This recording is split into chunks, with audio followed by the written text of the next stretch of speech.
You said this on Twitter. You said this on X. You tweeted out. You've been lied to. They said SEO takes 12 months to work. But the truth is, a local business can hit $100,000 a month in under 90 days. And you share this amazing thread of how you would do it. Can you break down this opening? Before we get into the thread, can you just break down this opening? They said SEO takes 12 months to work, but the truth is a local business can hit $100,000 a month in under 90 days. Yeah, I completely agree with that. Obviously, that's why it went. I mean, generally for a local business, what we see and across all of our clients is not all niches are as competitive as the other ones. Let's say if you're in SaaS, if you're in e-commerce, that's a way different game, right? It's a way harder game. It takes way longer in general. But what we see in local, and also it depends on where you're starting at as well. So not like if you just registered a website today, it then it's not entirely applicable. But if you have a website for let's say an year, and you have a just an established Google business profile, with local SEO hitting up 100K in 90 days is very realistically possible. That is what I believe in. And generally I see in the SEO industry, everything is like, oh, it's going to take 12 months, it's going to take 10 months. Again, it's not entirely inaccurate, but it depends a lot on the case by case basis. In local SEO, I do feel 90 days is a good enough time to reach 100K if you have a solid website to begin with, if it has the age, and also if you have a solid Google business profile. So yeah, I do stand by it quite well. And you think so? You think local business? You think local is easier than SaaS? Oh, 100%. So the thing is, with SaaS, you and it also depends on what kind of SaaS you are in. But in general, SaaS is very competitive because acquiring customers is a huge pain for most SaaS. And more than creating a SaaS, which is a challenge, but marketing it becomes even a bigger challenge. So in SaaS space, domain rating 70, 80 is very average. So it's not even like if you had a domain rating 70, that's wow, killer. In local, if you in most niches that we see, sites pretty much rank with domain rating zero. So they are ranking number one with domain rating zero, two, five, and so on. So it's a different ball game altogether. You make a good point. A lot of local businesses don't really have much authority. Right. And one more thing that we see whenever I consult with businesses is even if they're ranking, they have not never really invested into backlinks. So, and because you have not invested into backlinks, your domain rating and overall authority is still quite low. So, and that is what I say to all of our clients and the calls that I go on is even if you rank, it's important to rank by creating a moat, right? Because you need to have certain backlinks in place so that another competitor who and SEOs like us would just not see that niche and be very kind of lucrated towards it. That oh, this is a DR0 site dominating the market. Let's get into it. So yeah, that is what I believe. I'm gonna get into actually. So when I made this video sharing this thread that I'm reading right now, I that was one of the questions in the comments, which was like, "How are you building links?" But I'm gonna get into that in a moment because I want to go down just basically like post by post in this thread because it was such a fire thread. I loved everything about this thread. So the next thing that you said was, all right, so you go, here's exactly how I would get this $100,000 a month in 90 days. So optimize a Google business profile before anything else. Most businesses treat Google business profile like an afterthought. That's the fastest way to lose local leads. Add real images, not stock.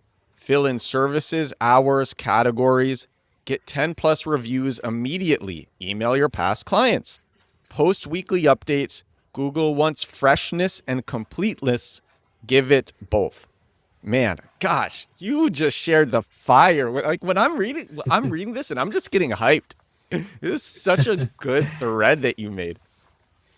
Right. And I mean, you don't believe how many businesses spend months to come up with, oh, this is such a beautiful looking website that I want to have. There's nothing wrong with it, but 60-70% of your leads at the end of the day are still going to come from your Google business profile. So, and in general, I mean, obviously it's not for everyone, but most businesses that you'll see, they'll have like a bare minimum stock image as their header image in Google Business Profile, not posting anything at all. And so even though they get most of their business from Google Business Profile, that's still the most neglected part when we audit website. With websites, I mean, everyone kind of feels they can get it designed really well, so a lot of effort goes into it, into designing a really nice website. But what would make you the most money and most quickest ROI, like the one that we were talking about, get, let's say, reaching to 100K in 90 days, your Google Business Profile could play a huge role in it. Like, for example, if there's a roofer, very easily they charge between 5 to 10K for each job, right? So in order to reach 100K a month, primarily in revenue, you need like 10 jobs, 10 to 15 jobs on an average to just be there. And most of it could just come from your Google Business Profile as well, if you optimize it correctly. So like I said, don't treat it as an afterthought that, oh, my website should look fire, but the Google Business Profile is the neglected child. I mean, in Oh most man. cases, if it's right, in most cases, even if it's the other way around, that works better, I'd say. Yeah, yeah. So people are focusing, local businesses are focusing on the wrong thing. The Google Right. Business Profile brings most of the customers, put most of your focus there. Right. And eventually, it's also relatively easier to get the work done on your Google Business Profile. Even if you're not working with an SEO agency or an SEO, most business owners can actually figure out a lot of SEO, the Google Business Profile SEO themselves, just by watching videos of, start with the AdWords videos, and you'll get a lot of idea about how to optimize your Google Business Profile. The website side of things, I mean, there are chances that there are a lot of technical aspects involved into it, so the learning curve will have to be longer. But even if you're a business owner and do not have the budget for an SEO agency or an SEO consultant, just learn Google Business Profile, watch like 5 videos, and you'll be able to learn a lot of it on your own. This method of marketing is so effective, I had to make sure it wasn't against Google's rules before I kept doing it. It's a form of SEO I call compact keywords. Whereas most SEO focuses on putting up articles to answer questions how, what, when, compact keywords focuses on putting up dozens of pages that sell to searchers who are actually looking to buy. These pages rank on Google and convert so much better than normal that when I discovered this years ago, I couldn't believe this was allowed. It's less work too. The average compact keywords page is only 415 words. Compact Keywords is a 13-hour deep course on getting sales with SEO. A customer recently said, "Each lesson is dense with information. You're giving years worth of experience boiled down into 15 to 30-minute lessons with no filler or fluff. I feel like I'm gaining a new superpower." Compact Keywords is about setting up an SEO funnel that brings you sales for years and years and years. It works with AI, it's less work than traditional SEO, and it makes way more money. You can get it now at compactkeywords.com. Back to the podcast. Thank you, Sarvesh. Thank you. What are you doing? What are you doing with keywords for a Google Business Profile?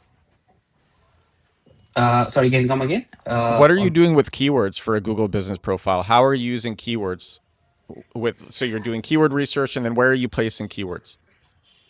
So, I mean, first thing is, if you have the keyword and the city name in your business name, that's still a huge cheat code. And it works brilliantly. I mean, I have seen, and many of the businesses that I work with, they go as far as to do like a DBA, if in order to have doing business as, and in order to get that keyword and the city name in their business name. So that's a huge, and it had, I mean, I'm surprised to this data, how does Google still has so much weightage onto it. Then obviously there are places such as your business description, the services that you list, all of these places where you can very smartly put in your keywords and incorporate it. And especially with GPT around, it's a lot more easier. You can actually get GPT to write a really nice description, and also very smartly integrate those keywords within the descriptions and everything as well.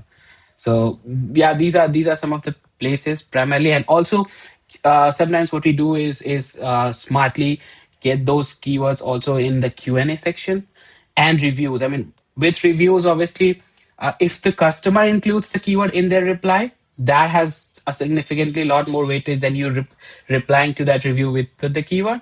But yeah, but then again, for that you have to be your technician. If you are there in front of customer, it's good to always ask them, oh, could you please just include if you're doing and like roofing in New York or wherever in the keyword. So that has a really significant impact. Do you ever think non-local businesses should be using a Google Business Profile? That's a good question, but see, with AI coming around and everything, the Google Business Profile is going to be very, very important in the future as well, even more important than what it is right now. Because AI, if you see, I'm sure you have also come across it, that both AI Mode and ChatGPT, they pull up a lot of stuff from your Google Business Profile because it's like a one central hub for them to understand what you do, where your business is located, what your customers are saying about your business, what kind of Q&A people are asking. So it's a great place for GPT or even any AI to understand really well that okay, this is what these guys do and that this is what the customers are saying about them. So again, for non-local businesses, maybe it does not have an ROI based on SEO. Like if you're an e-commerce business and you are shipping to UK, let's say, and you're based in US, for example, you won't really get any ROI in the sense of getting calls or things like that. But yeah, in the long run, if you it could really help you in all the AI modes and everything that are coming up really fast. And one, With branded terms or non-branded terms or both?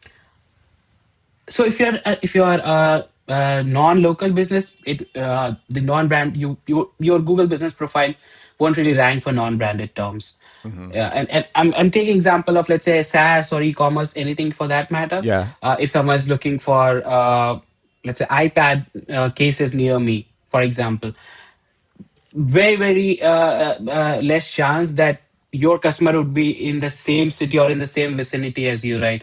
Because Google Business Profiles, it's proximity is a huge ranking factor for Google Business Profiles. So if you're doing it being a non-local business, do it just for the sake of kind of a reputation management, because people do search for your business name on Google. So when someone searches for your branded keyword and your Google Business Profile shows up, which is well maintained with good reviews, that's a great green plug right there. And that would also eventually help you in all of the AI stuff that's going to happen across. So yeah, like I said, I mean, it's not a huge ROI activity immediately, but yeah, it's like a long term game that you're playing. Yeah, the reputation management thing was that's a good thought. And you were saying something else? About You were saying something else? so yeah, the reputation management and also like the AI mode stuff is going to be a game changer because it does pick up a lot of stuff. Both AIs, like AI mode and GPT, primarily, they both do take a lot of stuff from your Google Business Profile. Are you So linking to your Oh, sorry. Go ahead. so I was saying we actually did some research for our clients, and we asked GPT specifically, why are you pulling up this business? And it was specifically mentioning that their reviews and rating on their Google Business Profile is really good. That means people are trusting it, and that is why it is recommending it. So yeah, that's how we see it happening. Man, that is dope. That is great. That's great. Are you building links to a Google Business Profile? Uh, yes and no. So citations, yes, but also what I'm seeing is citations are becoming less and less relevant as we move forward. So the quality, I mean, if you're doing bulk citations of 500 directories, it's not really working out anymore. But again, good quality directories and niche relevant directories, they still work really well. So that's one thing that's been working decent enough is embedding your map if you're able to do a guest post. So it's a tricky situation. What we do is, when we do guest posts, we negotiate with the site owners to see if we can embed our Google map there.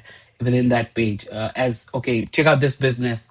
So that is a good thing, and that gives a good jump across.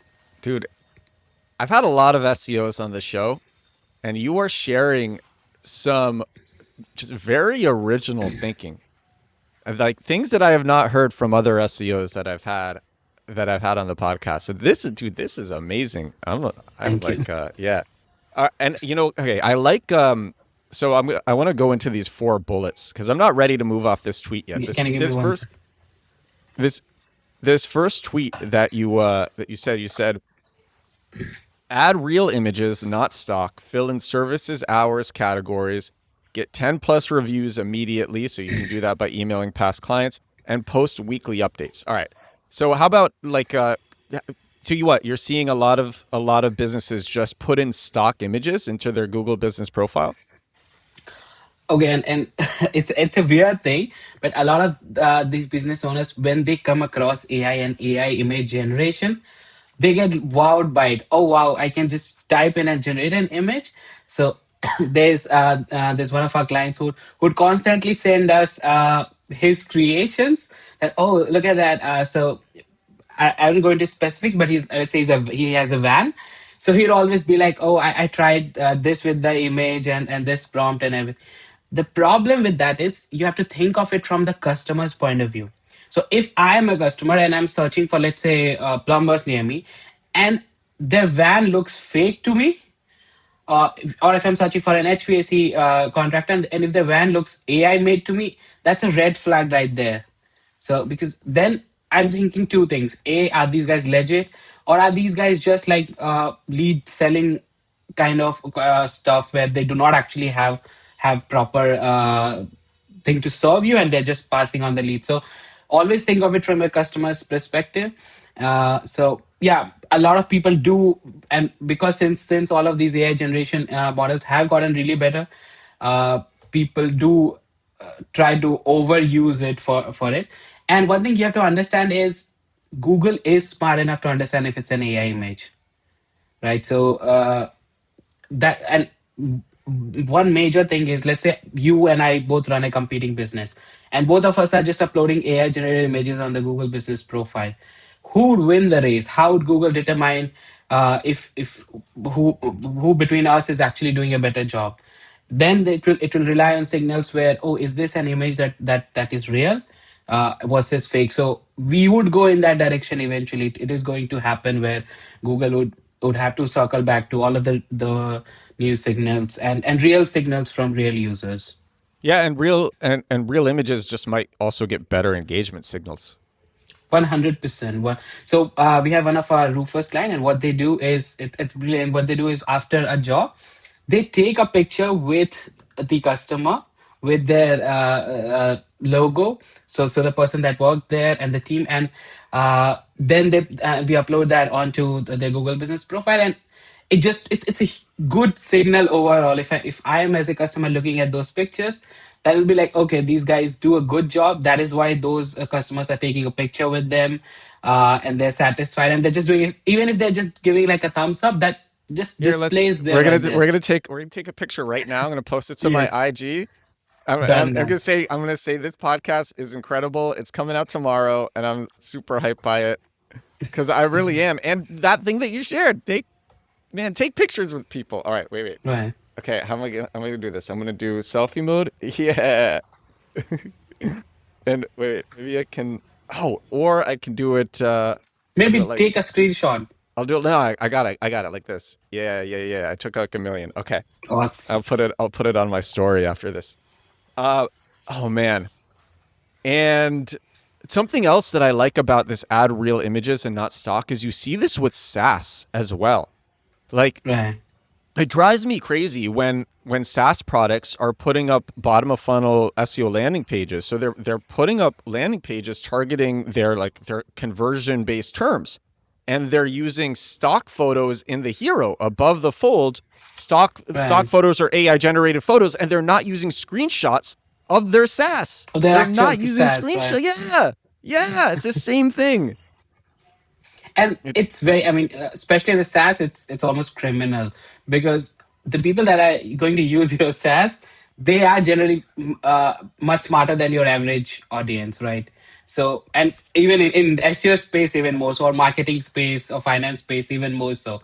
So we can smell a stock image or an AI generated image from a mile. So Sir, if I see Sarvesh. Oh, go on, go on, go on, go on, go on. I'm so hyped. Go on.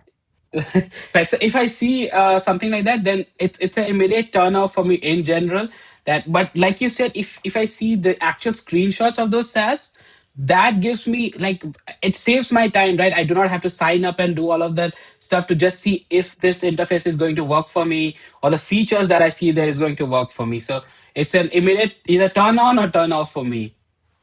Man, yeah, that's a great point too. Like you just described it so well, which is you're right, because a lot of people they'll see a landing page but they don't know what it's going to look like or feel like, and they're like, oh, I gotta sign up, I gotta give my email in order to see. This is such a pain. I'll do it later, or I'll try to find something that's easier. And yeah, Right. show And just the we were interface. talking on this. I mean, it's a slightly off topic thing, but I am seeing, and correct me if I'm wrong, I am seeing a lot of these SaaS taking on a new marketing uh op trick, I would say, is what they're doing is they're sending referral traffics to your website. So I was just checking out what traffic we are getting for our website, Alventra Marketing, and I saw someone from a SaaS website visited there as a referral. So, I mean, I don't know if they did it on purpose, but that kind of intrigued me to check out their SaaS. Okay, why? What is this SaaS about? And weirdly enough, that SaaS was a famous SaaS. It was a note taking app that even MKBHD had given good reviews about. So I went into their funnel. I did download it and I'm trying it out right now. So I don't know if this was intentional, that thing, like a marketing tactic that SaaS is currently using, people in SaaS, but yeah, it just came to Sending my sending mind like as you. sending fake referral traffic has been a marketing tactic for a long time. Right. Okay. Okay. So then probably it was that, I guess. It's funny. It's funny that it worked. I something that I liked. We were talking yesterday about good hooks for videos, Yeah. and then you said it's almost criminal, and I'm like, oh my gosh, this is a hook for a tweet. This is a hook for an Instagram For a reel. video. It's it's almost criminal posting stock photos on your website instead of screenshots of your product. Actual What are SaaS. you Yeah. doing? Oh my gosh. I like yeah, man. And So, I mean, it's yeah. weird when you are into marketing and especially content creation. Everywhere you look is you're trying to see, oh, is this a pattern interrupt? Is this a hook? Would this be a scroll stopper? So sometimes it's also hard to turn off your mind. Oh That yeah. okay, every reel I'm trying to watch, I'm seeing why this go viral. What happened? What's the hook here? Every tweet I'm reading, I'm all the time bookmarking stuff that okay, oh, this is good. Pattern interrupts. Yeah. Right. Yeah, yeah. So, okay, you said fill in services, hours, categories. So a lot of business owners aren't doing this. They do. So what they do is basically when they have just set up their Google business profile, they did like a bare minimum job, and Mm. and that already starts working good enough for them. So they never go back and re-optimize things. With a lot of businesses, also you are adding services as well, uh, and they never do Q&As onto their Google business profile. So it's almost like they feel that it's like set and forget strategy that, oh, I've done optimize everything. Then my team goes into and does a complete SEO audit for their Google business profile, and then we show them that, oh, there are like 20 things that you're missing on your website, on your Google business profile, that you should have inputted there. So, and obviously Google business profile does give a lot of stuff for you to fill out, even to the point of, are you LGBT friendly, are you to a lot of things that you can fill out. So the more information that you can give about your business in your Google business profile, it's better for both for the customer, and obviously Google loves that. What's a better use of time if you're a local business? Filling out your Google business profile fully, or like filling out your website fully? Your Google business profile, hands down. uh, Filling out your website is only as good as how much SEO you are eventually going to do on it. because even if you have filled out everything on your website, uh, a lot of SEO, like technical SEO bits, go into that behind that. And most business owners, obviously, they do not have the exact marketing background, and it's also a lot more technically challenging. Even if, let's say, you have WordPress, actually getting around the WordPress backend, 80% of our clients never logged into their WordPress backends. So it's not that easy for a new person to just immediately log into WordPress and just get around with filling out a lot of stuff and editing pages and all of that. But Google Business Profile, on the other hand, Google has made a good job of making it simple enough that any business owner can fill out all of this stuff. So So fill out everything. Yeah. yeah, and what would work? I mean, the combination of three things would work really well. Is you start with getting your Google Business Profile optimized, like fill out all the details, upload some really nice pictures that you get, and get like 10 reviews. uh, Make it a goal for you to, even if you have to do a free job for them, just do it, but get those 10 reviews. The initial 10 reviews could also come from your friends and family. So, but again, don't send it out to someone in who's a friend in another country and is just leaving a review from there, because then it's obvious for Google. If the friends What do and you mean? family, Sorry, what do you mean he's leaving a review from there? So the person is giving the review from, you don't yeah, have a so lot of reviews and you're suddenly getting a review from halfway around the world. exactly, yeah. So I mean, or it's a new Google Business Profile you've set up, and you're based in US, and now you are sending it to somewhere in India, for example. Okay, could you please leave me a review? Google knows very well, and what Google is trying to do, obviously, is reduce the amount of manual checks and that they have to do, because that will save them a lot of money. So all of their AI triggers are very much in place to understand, oh, this guy is in New Delhi, how is he, and how and why is he leaving a review for a business in New York? He has never been there. They know from your history and all of that. So yeah, don't make it very obvious for Google that, okay, we are trying to manipulate the game. Yeah, yeah, Manipulate Google. it. You're right. Manipulate it, but smartly. Google Maps will see where you've been. Yeah, exactly. So, and even your current location, your past data, everything is there. So, like one off thing could Google will ignore. But if it sees, oh, why is this guy suddenly receiving 5 or 10 reviews from different parts of the world, it would put some sort of, then they would do put some sort of blocker in you for the timing to see, are you trying to manipulate the game? And posting weekly updates. Yeah, so I mean, the updates itself, they do not do a lot in terms of ranking, but it is very very important to show you are active as a business. So if, let's say, if you're looking for any sort of service in the service industry, which business would you prefer more? That is very active on their Google Business Profile. They're replying to reviews. Even if there's a negative review, for that matter, they're very in a very decent way. They acknowledged it and try to fix the situation. Or did you go about a business where they don't actually care about even replying to any reviews that they have received? They're not posting anything. So it kind of feels like it's a barren land, that these guys are not doing. It's almost as if you have a physical store and you're not doing cleaning. So you have cleaned it once and you feel like, okay, next year I'll just clean it up again. That's not how business works. So uh, in general, both Google and as a business, as a regular person just looking for any sort of service, I'd any day pick up business that is posting constant updates, offers, and all of that.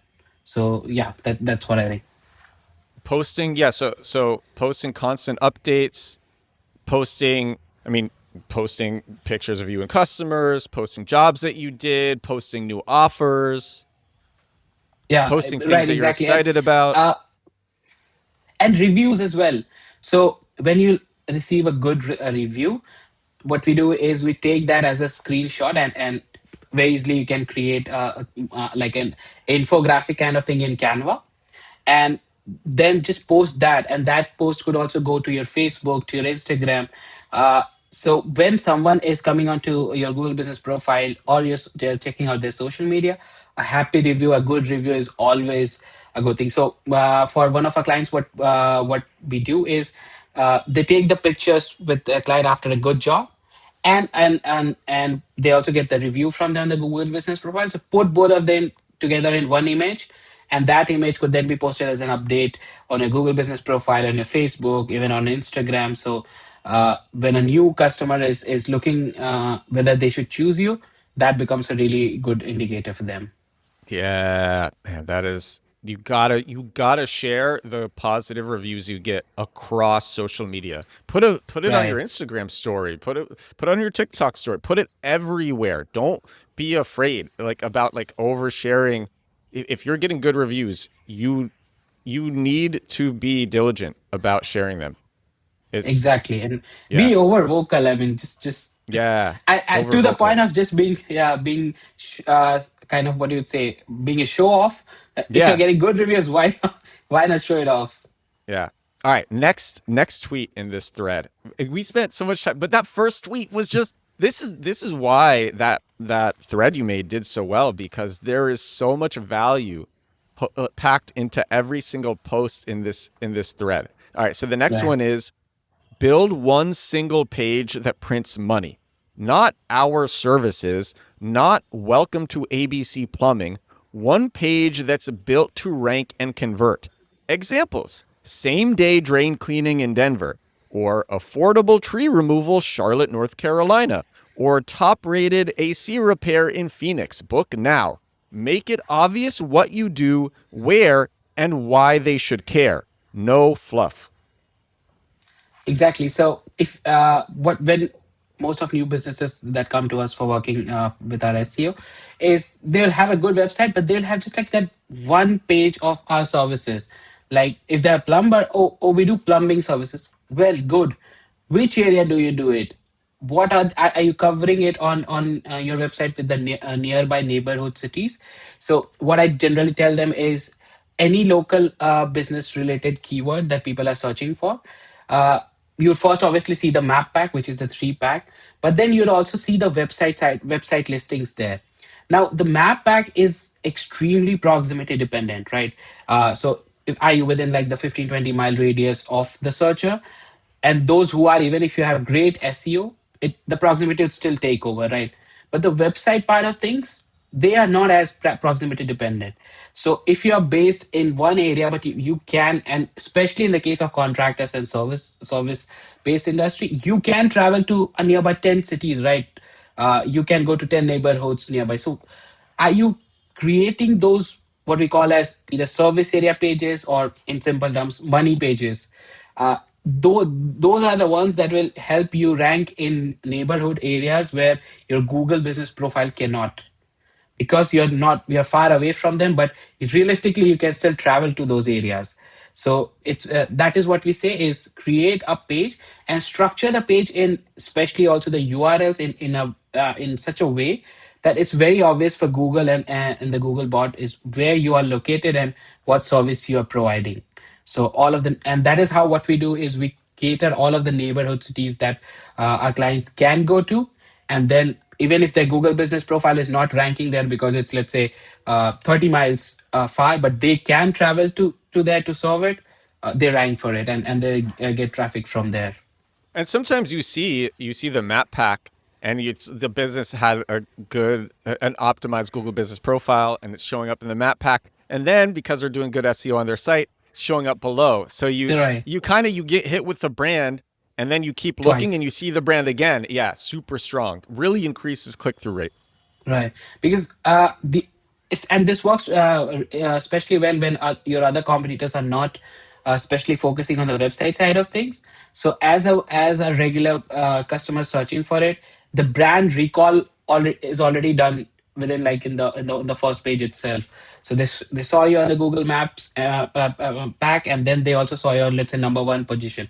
So I think it subconsciously kind of triggers them that, okay, oh, these guys are ranking twice, they may be doing something right, and that is why Google is rewarding. They don't know exactly it's all SEO, Or and or we what don't or really. what happens is they'll be like they'll see they'll literally see the brand in the SERP, and then because they read the name a second before, they'll be like, "Oh, I recognize this company," and they don't Oh they don't yeah, even realize that they recognize the company yes, because they saw it a second before in the map pack. They're just like, right, "Oh, like yes, one, exactly, and then that becomes a lot easier for you to kind of convert them as well. So uh, for our clients, that is what we say, that always go for the two pronged approach. Obviously, when you invest both in the Google Business Profile and the website, you'll have to spend more on SEO. But then that is how you're actually creating the moat with your SEO. And couple of years down the line, then you are the dominant player in the space. I want to give a fan question now because I had a bunch of fan comments from the podcasts I made where I read your this thread. And someone said, I have a roofing website in Queens, New York. Just want to make sure I understand the structure correctly. Should I create a page for each service times neighborhood combination? So, for example, flat roof repair cost Astoria, or flat roof repair cost Bayside, flat roof repair cost Forest Hills, etc. That means if I have 10 services in 10 neighborhoods, I'd end up with That's happening. 100 pages, many of them covering essentially the same topic, like flat roof repair costs just for different areas. And I think actually, you know what the question goes, what's the right approach to do this without it being flagged as spam or duplicate content by Google? Yeah. No Right. citations, no backlinks. Should we copy paste pages with different municipalities? Should I do same day plumbing or same day plumbing Stafford, etc.? Yeah. So it's a deep question in the sense. Start with actually bifurcating your uh, services first. So let's say you have 10 services, and you're also going after 10 locations. It's not never a bad idea to actually create a unique service area page for each service plus location combination.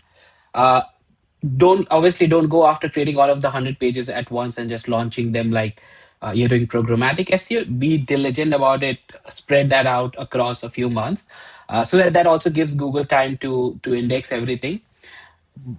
But the way we decide things is just do the keyword research for that particular page and see what Google is preferring. For example, is if like flat roof repair in whatever area, is Google ranking just roofer pages there, or is it preferring to rank flat roof repair pages in the SERPs? That itself is a giveaway what Google wants to see for that particular keyword. Basically what we're trying to understand there by looking at it is what kind of search intent Google thinks that is. Is it a completely different search intent for Google, that yeah, flat roof repair is a slightly different intent than just roofer near me? And that will be very obvious for you just by looking at Google. So I use this proverb where I say SEO is kind of playing poker, but you can see your competitors' cards or your opponent cards. So you can make all of that call just by looking at stuff. What's ranking? At what point at what point do you say these are doorway pages, these are going to be seen as spam?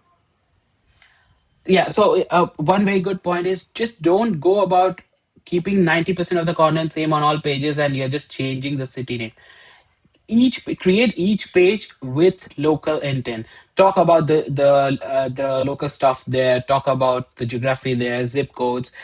So make it what generally businesses and SEOs do is they'll create like a structure. Oh, this would be the structure for this page, and programmatically we are just going to publish all of them, but we'll change just like the 10% of it.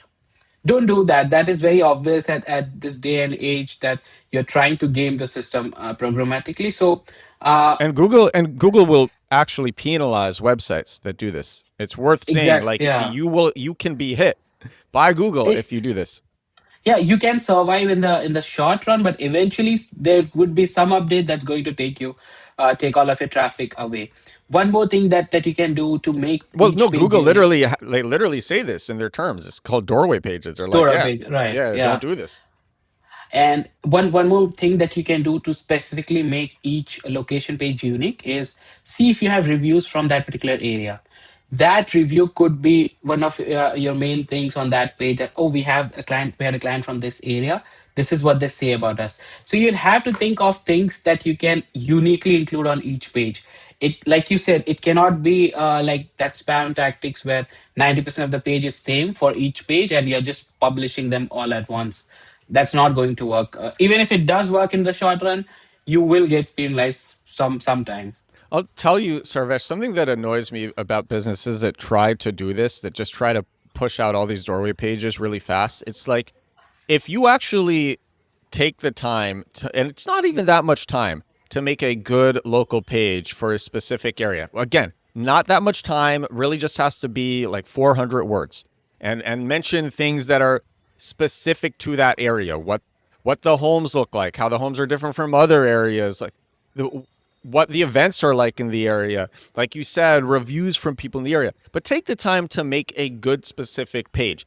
That page is going to rank number one for years, and it's going to bring you so many sales. And it is easily Exactly. worth the time that you put in to make a 400 word page. It is easily worth the time. And businesses want to take these stupid shortcuts. What are you doing? And yeah, and it comes back to what you said, which is build one single page that prints money. And a lot of it also has to be blamed to a lot of these AI wrapper SaaSs that are coming out right now.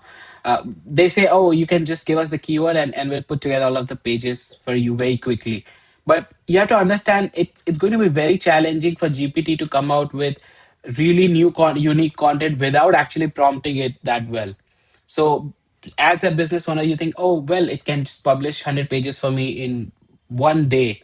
Why should I go with SEOs who take like 5 months to do that? But you're not seeing the quality of the page that's being published. And eventually, I'd also say, to add to your point, because you are there locally, the things that you can add to that page would be much more informative than what an AI can do. So wherever you are located, you definitely know the area and the city much better than any AI would ever know about. So add those nuances to it, add those pointers to it that will make it look like to Google that yes, you are there, you know the area, you know the space. Local media too, local images, local video, like images, videos of the specific area. Yeah, make it specific. So Right. when you say build one single page that prints money, not our services, not welcome to ABC Plumbing, one page that's built to rank and convert. You give those examples, make it obvious what you do, where, and why they should care. No fluff. Do you feel that this also applies to software as a service, to SaaS, or to ecom? Not so much. For them, the goal is entirely different, and they are most SaaS and most e-commerce are not actually location dependent as well. Well, So, no. I'm not uh, talking about. I'm not talking about like locations for SaaS. I'm saying does this concept of build these pages that print money that are very specific that where like because what you gave are like same day drain cleaning in Denver, like very scenario specific, affordable tree removal in Charlotte, North Carolina, very scenario specific. That sort of stuff.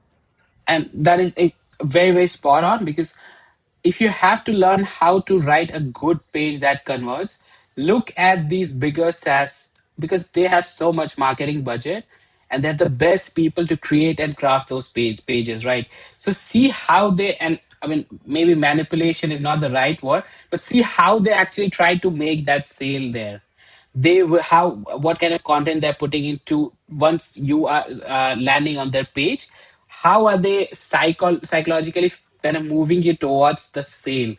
So you can learn so much from just visiting those bigger SaaS pages, bigger SaaS brands, because they do a lot of testing in this space of, okay, if someone is landing, what kind of CRO should be there, what kind of language would trigger them to actually subscribe and get within the funnel.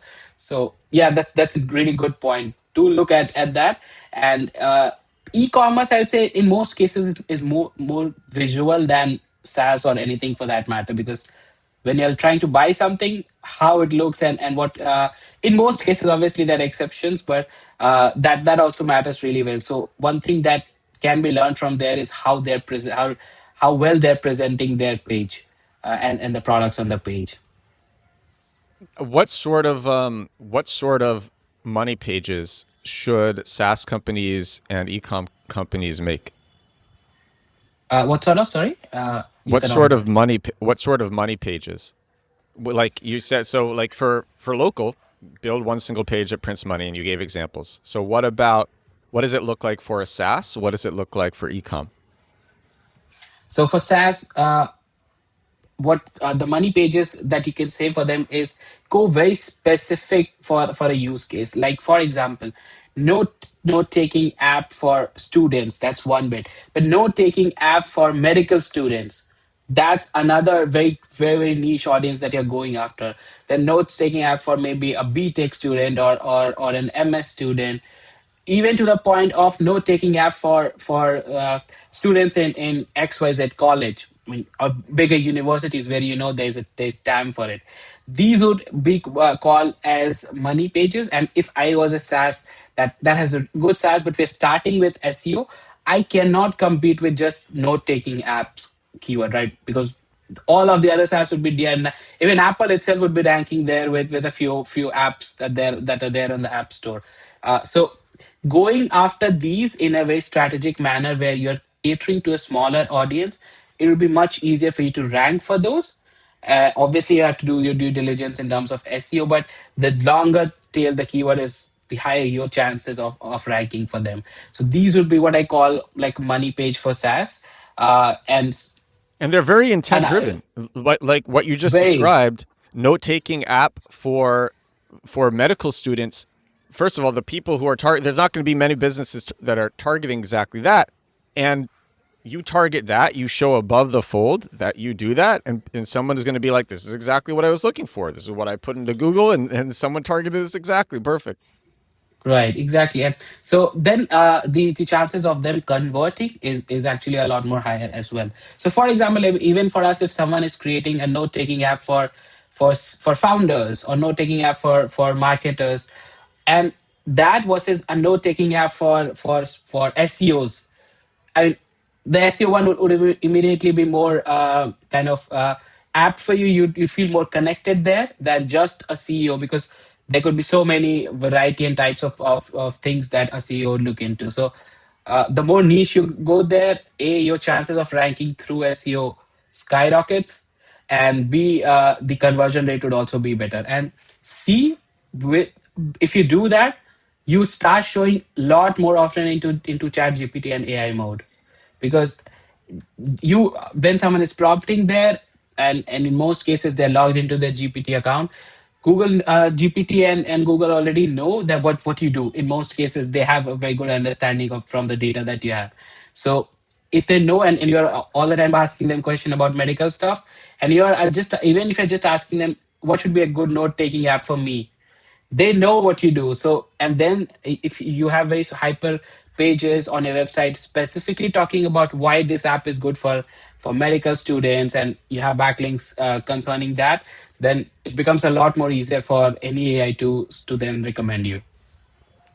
Dude, so we were talking about my SEO course. We were texting about it yesterday, and this is like Right. this is what I say a lot of this in my SEO course. This is like very similar to my strategy, which is you target these longer. They're not all long tail because there's a specific way to actually find keywords that are open. But when you do go after keywords like this, a lot of them just tend to be open, and they have really high intent, and this stuff shows really well in AI tools. And it's the same Yeah, for exactly. ecom too. The same for I had I don't know if you know Kai Cromwell. He I do. specializes in shop. Yeah. So he was on the podcast 2 days ago, and he was saying the same thing. He's like, well, it's going to be hard to rank for just air purifiers, but if we do Yeah. air purifiers for children's bedrooms, now it's a lot easier, and it's still extremely intent driven. Exactly. So And yeah. but for that to happen in any AI, you need to be talking about it on your website, and you need to give a lot of these pages for any AI to understand this. Okay, you cater particularly to this audience. So if you're just saying it once on your homepage, that is not going to get you ranked in all of these AIs, right? If you have a dedicated page for it where you're just talking about, let's say, medical students or air purifiers for specifically for children's bedroom, then it becomes a lot more easier for AI to recommend you as well. Yeah. So it's always Yeah. a Yeah. like a it's a win-win situation there. The niche, the deeper you get into understanding your audience's demand, You win with SEO, you win with AI, you win with user intent and conversions. So you win Yeah. with making more money. Yeah, yeah, yeah. This next post in that thread, now we're on post number 3. I love that it's taken us Uh, so long to get here, but it's just because every single post is packed with so much value. This next post was actually this might have been my favorite one in the entire thread. So you wrote, write content that feels like it came from the neighborhood, not some generic tips for homeowners garbage. Real local stuff like how to spot roof damage after a Gulf Coast storm, best time of year to prune oaks in Austin, what an what an AC tune-up actually costs in Miami. Speak to locals. Use street names if you have to. Yeah, I mean, and this is, it's a very simple thing. It's a very small thing, but most businesses actually skip on that. If I was, you have to think of the way we do SEO is we think of the throughout journey of how a user would basically see the whole thing on your website. So if I am looking for, okay, do I need my AC maintenance done right now? I'm in, let's say, Phoenix. Is it the right time to actually do it, or should I wait after a couple of months? What would be the best time to do it? How much it would cost? So think of it as questions that your buyers and users would have, and always this works across industries, across spaces. Is if you're answering the questions that your users may have pre in both stages, even like before buying it, and even if they're in post buying journey, even if you're answering that, you're still on top of their mind if they're looking to make another purchase. So I mean, local is always there for SaaS. If let's say people are asking about medical, and you're answering specific questions that they may be asking, these days it's very easy. You can just go to any keyword research tool and just enter the broader topic, and it will show you all of the questions that people are asking. I think Answer the Public also does it really well, and even GPT does it. But then the problem with it is, it GPT does not have exact data of what kind of search volumes are there. So, and I actually say this to businesses as well, is if you feel like there's a question that is not showing any search volume on Google, but you know that people would be searching from it, and they always go for it, because you can never go wrong answering your customers questions. And can you talk more about just making it, yeah, making it more like because you see some blogs that just feel like they exist entirely for SEO, and Right. I think like if you are making a real, if you're actually building like a real brand, people who want to actually become loyal to the brand will go and check out your blog. And if it's just a bunch of boring boring SEO content, like boring skyscraper posts for generic keywords, it's not going to get the same brand loyalty that that you could get if you're not doing that. And that's to me what this right content that feels like it came from the neighborhood comment feels like. So if you feel your content is good enough to be featured on your homepage, that is when you know you have done a good job. If you have to hide it within like a blog category and all of that, and if you feel like, oh, it's better not be on my homepage or in my navigation, you know already that you have not put in the effort that should have gone there. Again, not to say that even generic content is not working well right now. It's working really well across. If you go to any local business space, you see generic blogs are still doing fairly well. But again, if you're just adding 10-20% of extra effort to add something unique to that space, of about that neighborhood, and all of that stuff, that then that future proofs your SEO. So think of it in the long term. I know it's going to be a bit of effort just going into pages and adding stuff, adding your experience, adding that neighborhood stuff, but in the long run it will be very easy for Google to understand, or any AI to understand, because that is something most of the other businesses would not be talking about on their page. So that is the unique concept. So there was something I was reading about in AI is information gain. Basically, what kind of information gain are you giving on a page? because AI almost already has all of the information that they need to have. So are you adding something on the page where it is giving something unique to the AI? And it could be personal anecdote that you're based there, that okay, there could be a storm coming in XYZ months. Generally that happens, and when it happens your roof would see these things. So if you have to prepare for it, do this. If something like this happens, then do this. That adds some sort of information gain in the article that is not very easily available. So and that is why, I mean, honestly, AI is preferring videos and all of that a lot, because there you are actually adding some sort of added value to people. And so yeah, again, to kind of reiterate, those blogs are still ranking very well, but it's always good to go that extra mile. Yeah. Yeah. Are you, so we've been recording for almost an hour. Are you able to keep going for a little bit longer, or do you have a hard stop coming up? No, that's fine. So I have another 30 minutes, no problem. Okay, cool. Yeah, because I'm enjoying this, and I yeah, it's I like making I like that piece that you said. Make if it's an SEO blog post, make it something that you think is good enough to actually share on your homepage. Right. That was fire. So you said fix. This is the next post in the thread. Fix internal links so Google actually knows what's important. Most local sites are a mess. No structure, no flow. Fix it. The homepage links to core services. Services link to blogs. Blogs link back to services. That loop, that's how you build topical authority and rankings. Yeah, and again, I mean, it's because we are in the SEO industry, it's so common for us. But when you go onto a website, you'll see 80% of the pages are orphan. So again, with orphan, I mean, it's a technical term that we're using. An orphan page is a page that has no incoming internal links to it. So you are Do you not really giving see Google. that? You see Oh yeah, 80%. Wow. yeah, right. And especially if they have blogs on there, neither the blogs would be linking out to other blogs or service area pages. It's just there. So just fixing that internal linking helps a lot in for Google to understand the overall structure of your website, and that link juice flow as well. So if you're building a link to the homepage, that link just flows across to those pages. So and at this point, Google is very smart enough to even understand what's the context you're using to interlink, right? Do that. I actually read a case study where very recently someone did was they published a page on a website, and just kept the page's title blank. And because and they created a backlink from another website with a This was my specific. video. I put this out yesterday. Oh yeah.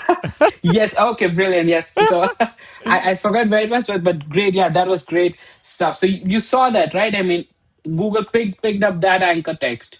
So we have to Yeah, explain also to so what Google. it was Dejan SEO. He's a really well known SEO. So they did a test where they had a site with a page that was blank, and then Right, they had a bunch of other pages on other websites linking to it with all the anchor text was banana.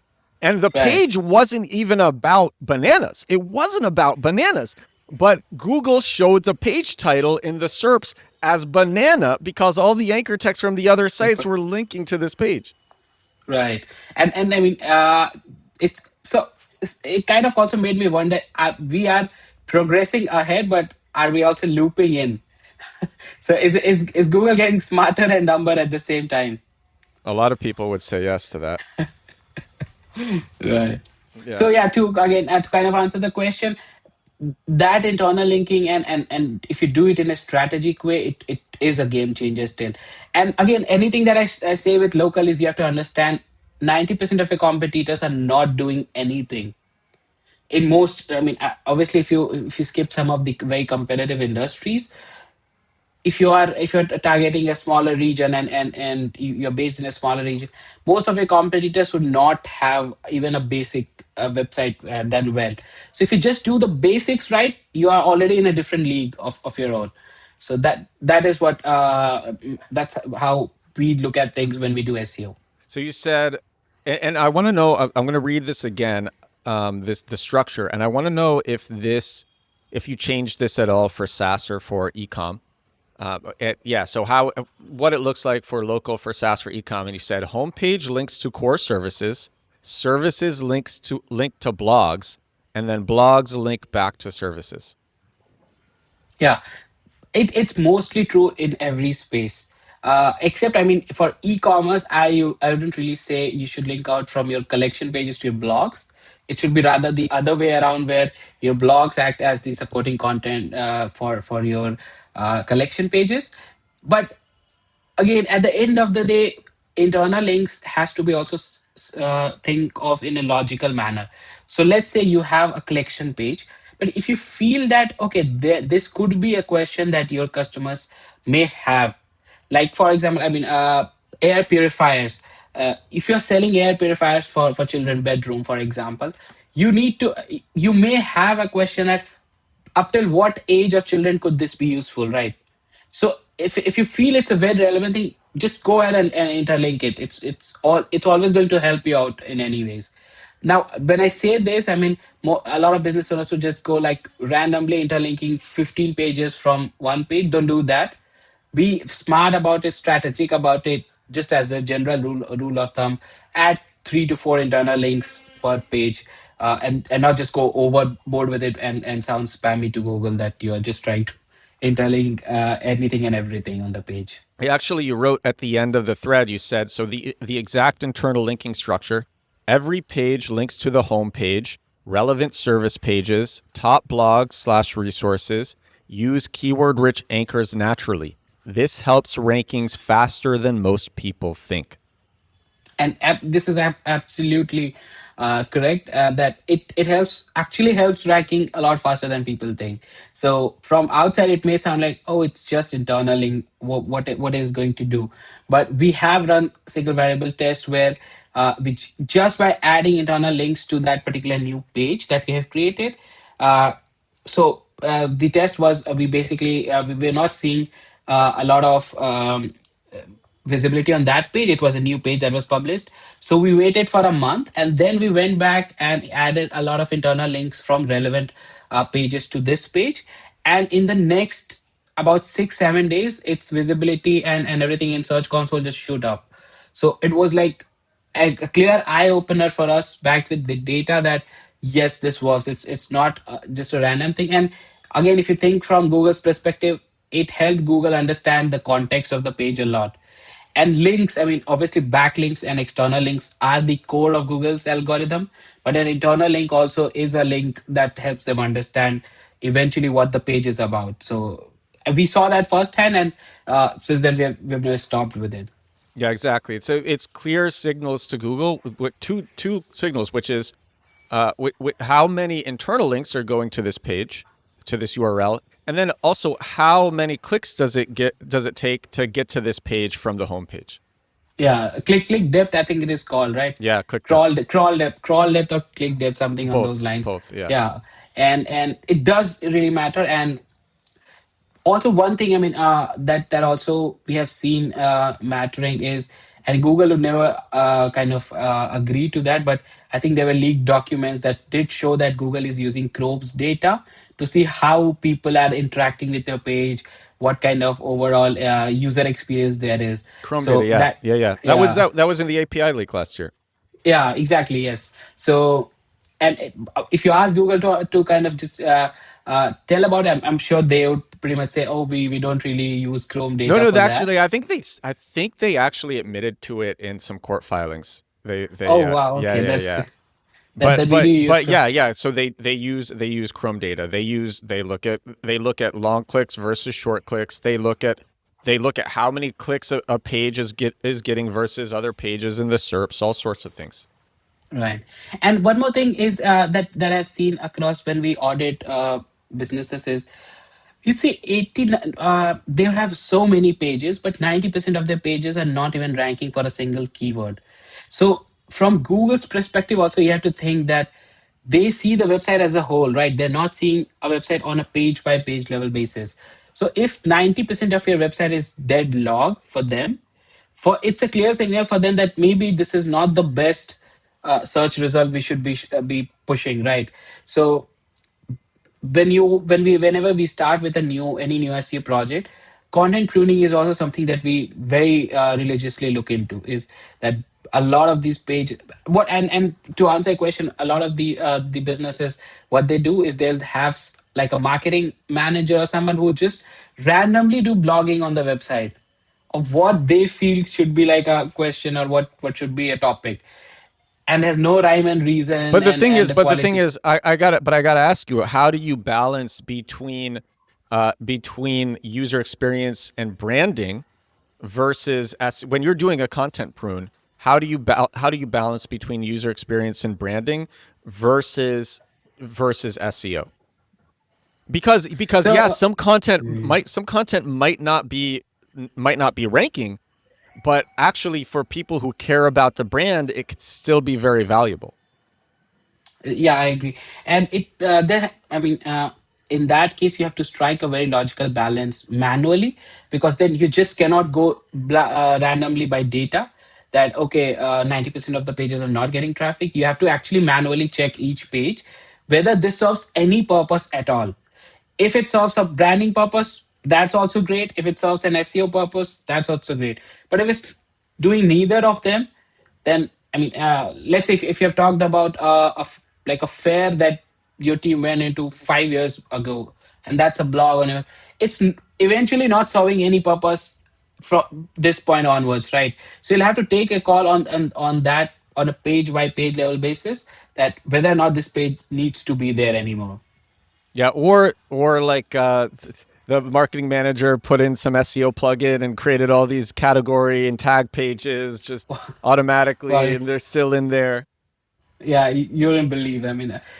A lot of crazy stuff you'd see when you're auditing a website, and on the front end, it would look like, oh, it seems like a 5 page of website because there's nothing in the navigation. But the moment you log into the WordPress and you click on posts or pages, you see 1,043 pages. You're like, okay, what happened here? Why do we why do this business has 1,000 pages already? So this has happened quite frequently with us. Are there any CMSs that you recommend to people who aren't, maybe they're not savvy enough to use WordPress? So like other CMSs that work well with SEO. Okay, that's an interesting question and a tough one, I I'd can say. give my recommendation. My Okay. recommendation actually is I've seen Squarespace. People say Mm. Wix, but personally, Wix I've is seen very Squares. horrible for SEO. Yeah, Yeah. I've Squarespace though. Squarespace is really good. Squarespace is great. It's so easy to use. Easy. It's like it's like playing Mario. It's that easy. It's like drag and drop really into. My mom has a Squarespace site. It's like yeah, and it works really for like actually a lot of the SEO that we're talking about, internal linking, clear internal linking structure, and having pages that rank, creating money pages. I would recommend if you're not, because I mean I use WordPress. It sounds like you use WordPress, but yeah, Squarespace works really well too. I agree 100%. And Wix is easy to use, but then the SEO part of it just sucks. So don't go there. Webflow is a beautiful Yeah, like platform for really good looking website, but it's complex enough for even SEOs. Right? And then Shopify is for e-commerce, so it's almost standard there. And WordPress is really good, but then also, like you said, it's not for an average business owner who does not know his way around website. So yeah. Squarespace definitely takes the cake there. I 100% agree. Yeah. Uh, so okay, you're actually this is the last post in the thread. The one that I read before was technically the last post, but this is the one that I haven't read yet, and it's about a technical SEO audit. So you said run a full technical SEO audit before touching keywords or content. Fire up Screaming Frog and crawl the entire site. Fix broken links, duplicate titles/descriptions, missing H1s, redirect chains, canonical tag issues. If the site's foundations are broken, nothing else sticks. Exactly, and it's much easier than you think. So you don't even need paid Screaming Frog in most cases. You can just fire up a free Screaming Frog version, and if you have like, I think there's a limit of 100 or 500, 200, 500. 500 Yeah, pages, right? yeah. So in most local businesses will never have 500 pages anyways. Just do that audit, and at this point you can even connect, I think, chat gpt with your screaming frog, and you it will give you all of the outputs of the h1s. If they're missing, what should the h1 be, what should the meta title be, what should the meta description be.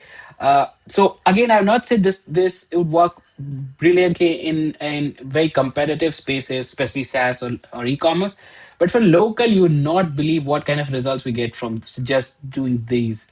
It's very basic, I but think that works for SaaS and ecom too, which is if you have a broken right, site, like if the foundations are just broken, fix it. nothing else It's broken. sticks. Yeah, right. And I call it with defensive. I call it defensive SEO. If you want to do offensive SEO, nice. where you're bringing people who are going to give you money or use your SaaS or whatever, or buy your products, whatever it is, make sure your foundations are good. Yeah, exactly. And getting just those basic foundation done right could be a game changer in most cases. And you can anyways not move with the next steps if you do not have a Wait, the basic you know what's foundation done crazy, right. Sarvesh? You'll and I'm sure you've seen this a million times, which is like you'll fix the foundations and then all of a sudden existing content on your site starts ranking. Like Exactly. all of a And, sudden, and turns out your site could rank. It was broken. And do not believe, I mean, we would see a very nice looking website, but they have like five H1s. Why? Because even the pop up is an H1. Even where they are collecting the emails, that is an H1. So you are confusing Google a lot. Or the The staging site moment, isn't set to no index. I've seen that too. oh, wow, that's crazy. The Right. And, canonicals and aren't set, and the staging site is a duplicate. Yeah, True, true, and I mean, and a lot of these developers would say they know SEO, but eventually, when you actually look at the final work, you'd be like, "Oh, come on." nah. So, and I mean, I definitely do say this to business owners: don't sign up for SEO packages from a web developer. But I mean, I know it's an additional ticket added in their revenue that they'll say, "Oh, we'll also manage your SEO for $50 a month." I mean, how can you even expect someone to do SEO at $50 a month? You know, they're not going to do anything, and so just don't spend your money there at least. Yeah. Okay. I want to ask you which ones of these are one most common and then two most serious. So what do you see the most, and then what is like if you had to prioritize in terms of importance? So you said fix broken links, duplicate titles slash descriptions, missing H1s, redirect chains, and canonical tag issues. So which ones of those most common and then most severe? uh, the one that will have the highest ROI is if you're missing H1s or if you have duplicate H1s, and if you're missing meta title and description. That could be a quick win, and you don't even need to put a lot of efforts these days with GPT.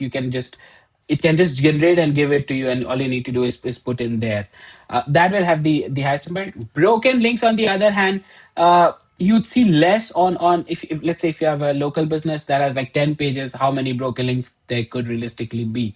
But at least if there are, you can just go ahead and very quickly fix it. So make sure you're not linking out to your staging sites from the actual website, because a lot of time the developers would just leave those links there unintentionally but still there.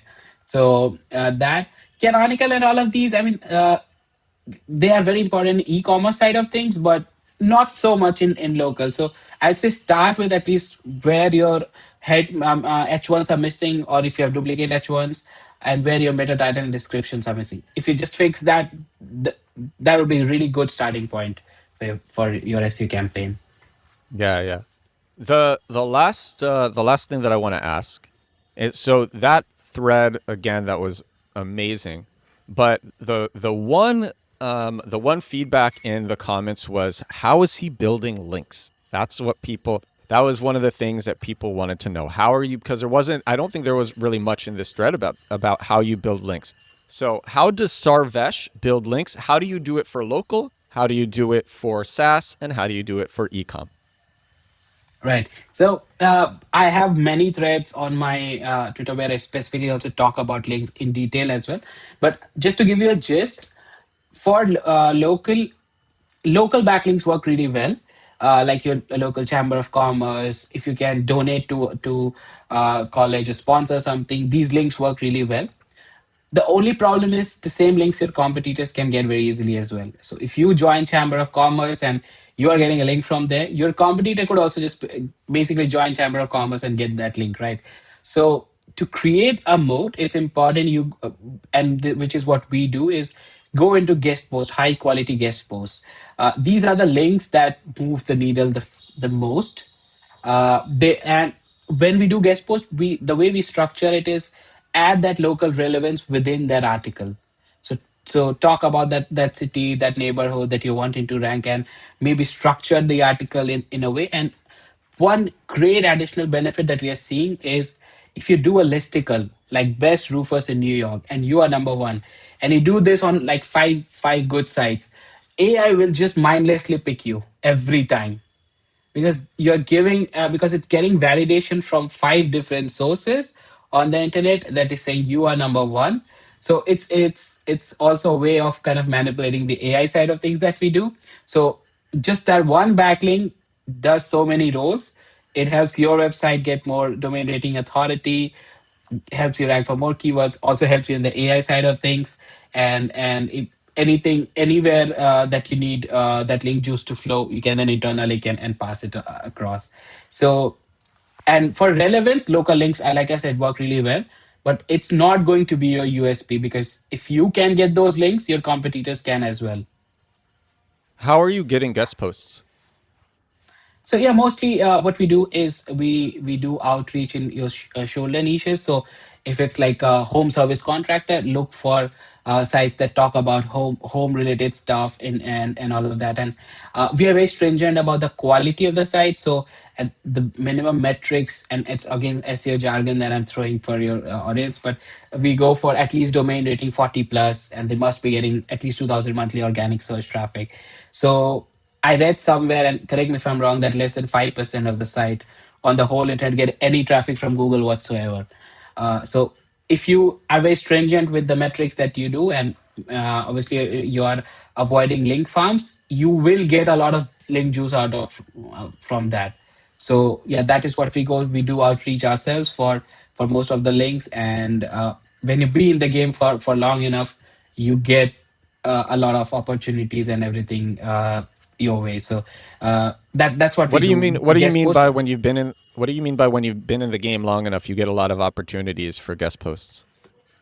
Basically, what I mean is, we do this religiously, right? So we have so many sites that in all niches that we have established relationships with.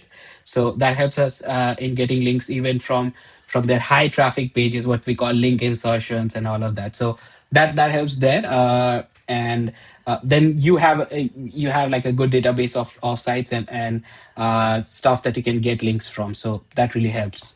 Yeah, that's key. You develop relationships. You have Right. multiple articles on the same sites. Yeah, Exactly. absolutely. Yeah. And then and And then and you and then know, site owners will be more generous as well. very, very much. And you also have first-hand data of how much a link from this website works in reality.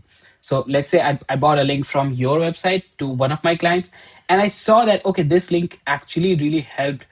And you can see that in Ahrefs or in Google Search Console, that you bought the link here, and maybe 1 2 week later you're starting to see a good uptake. So that gives you a good indication that that this site just does not have the metrics, but it also actually passes it along when you get a link from them. So and then you have a good winning site that you can use across clients. Yeah. And okay, if you started a new site tomorrow, how would you build links to it? Guest posts, I mean, that's the easiest way. And if you have to, if you do not have the time to go and do all of the outreach, there are a lot of marketplaces that you can go into. But I mean, you have to be very cautious of, because most of the links there are link farms, a lot of links, not most. So make sure you are doing your due diligence really well. uh, if you are a local business owner, I mean, I'd say it's a lot more hassle for you to actually do it yourself than to get it done from someone who knows what they're doing. So yeah, guest post all the way. Would you do any other link building methods for a new website? Not really. I mean, yeah, obviously get those citations built, and because you also get a link from there to your website and all of that, that basic links. But anything else from that is it's not really. If you have the budget, go join your chamber of commerce immediately. Get that link as well. But then that's a recurring cost as well, right? So you have to be and if you can, if there are some directories in your space, in your city, in your niche that do really well, you can go after them as well. But I mean, if I have to think from like what would give me the highest ROI, that could be 2 or 3 high quality backlinks, and you could already be number one. So That's a the great highest point. ROI there's highest ROI is there with Yes Boss. My last question is: Are there any SEOs that you follow like religiously on X or other platforms who you feel just share some of the greatest SEO stuff where you're like, I love everything that this person posts. Right, Kai does a really good job. He's a friend. He does really good job. I do follow your content a lot as well. Couple of more people. Matt Diggity has and have you what of Matt Diggity? Yeah. I've So been, I've been he's been. in his newsletter all the time. Oh, nice, great. Yeah. So he's been doing, I mean, I've been following him since probably 2016, 17 when I used to do affiliate sites. So he's not into a lot more SEO these days, but yeah, he's one of the guys that used to follow. Hey Tony does really good content as well. Uh, I do see Jackie as well sometimes of what exactly he's doing. He's onto some really cool stuff all the time. So just check that out. I do give it a check out every now and then. And Keval also does drops really good bangers on Twitter. So yeah, these are a few people that come to mind. Well, dude, your stuff kicks butt. Your stuff is great, man. And everything that you shared on this episode it was so fire that like I feel motivated and excited. I felt that way when I read this thread, and I feel this way talking to you. This was Thank you so You just much. shared some like I might listen to this episode again myself. This was a really great one, Sarvesh. And I I really appreciate that your content also keeps coming across my feed very now, and I do genuinely admire how regular and consistent you are with videos. I mean, video is the hardest form of content to do. So and I'm very lazy there for sure. So But I dude, really appreciate your content. you naturally have insane hooks and great information. If you were making shorts like me with like a month or two of practice, you would crush because the stuff that you know, the stuff that you've seen, and the stuff that you say is fire, Sarvesh. So Thank you. yeah, you just share This some this great got me stuff. fired up as well. Probably time to get into the video game a bit more. Awesome. Well, I Uh, welcome you in the arena. I look forward to you. Where should everybody find you? Find your stuff. Find your site. So find me on X. It's blogger Sarvesh on X. Alventramarketing.com, ALVENTRA marketing.com is our website. I'm quite active on LinkedIn as well. And yeah, hopefully you guys will see more coming out with more video content now that you have fired me up as well. Thanks again, Sarvesh. Uh, Thanks. Stick around after I hit stop. Your video will have to upload. And for everybody who's watching and listening, this is episode 872 of the Edward Wow. Show. 872 days in a row doing this podcast. This was a really great Wow. one. Yeah. Awesome. Thank you Thank you so so. much for having me Oh, here, and it's been really great. Love talking. I know two SEOs when they get together, they can ramble SEO a lot, but it's been really great having a chat today. yeah, Sarvesh, this is awesome too. And for everybody, thank you so much for watching. Thank you so much for listening. I will talk to you again tomorrow. Bye now.